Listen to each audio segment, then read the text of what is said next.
Paano ba ito gamitin, no, sa laptop? Itong wireless microphone na kagaya nito. So, ang kaparehas niyan ay Rode Wireless Go or Wireless Go 2. And ano lang to, budget version ng ganong klaseng microphone. And pwede mo siyang i-connect sa smartphone, pwede rin sa PC or laptop. So ngayon ang ipapakita ko ay kung paano siya i-connect sa ating laptop. And then depende rin yan, no, sa laptop nyo kung ano yung gagamitin na cables. So may mga kasama siyang cables, isang pang camera at isang pang smartphone. Ito siya.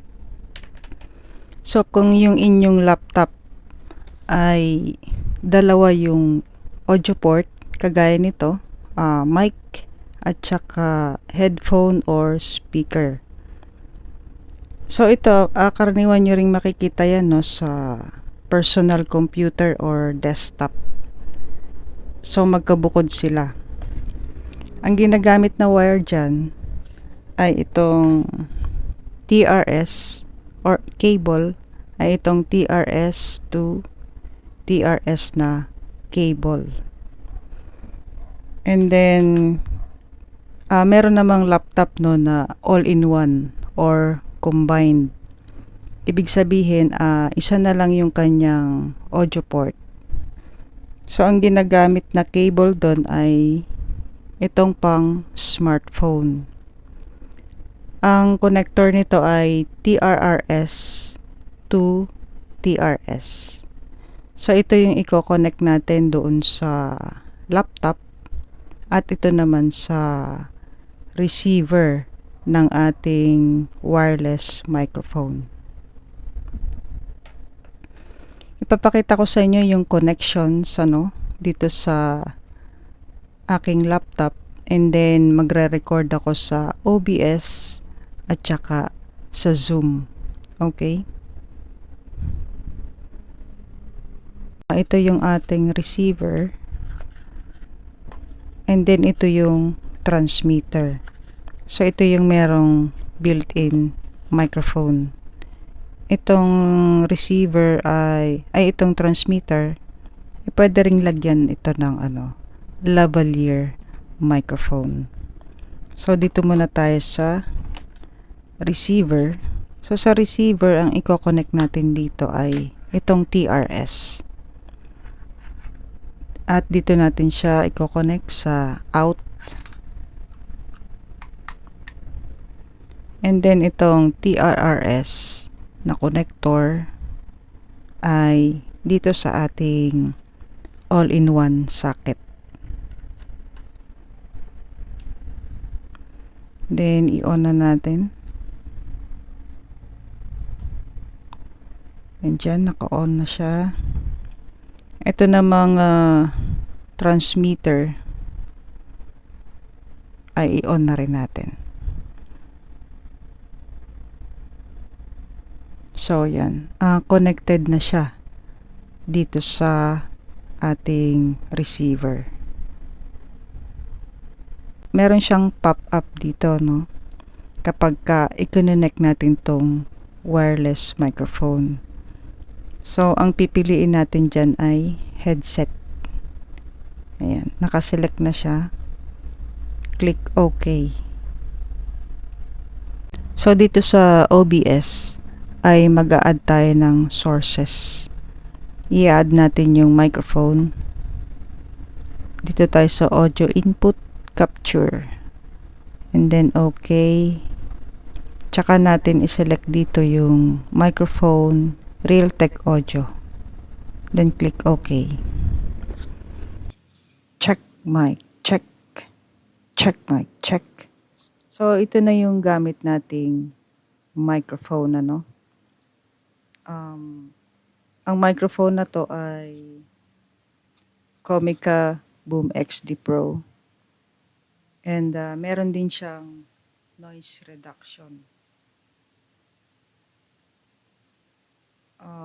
check mic, check mic. And then meron din siyang internal recording dito. So kung masira yung audio mo sa pag-transmit dito sa receiver, ay meron kang backup dito sa transmitter. Bali meron siyang 8 gig na memory dito. Check mic 1, 2, 3. And ngayon naman guys ay ite-testing ko na siya sa Zoom meeting. New meeting. And dyan na yung lalabas.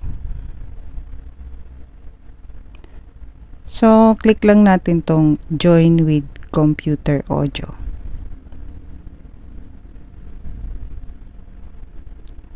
Then dito sa may mic na drawing, tignan natin kung tama yung nakaselect na microphone. Microphone, Realtek, select speaker. Okay. And itatry ko nang mag-record dito sa Zoom meeting. Recording na siya. And yung audio na naririnig nyo ay galing na dito sa wireless microphone. So, subukan ko siyang ilagay dito.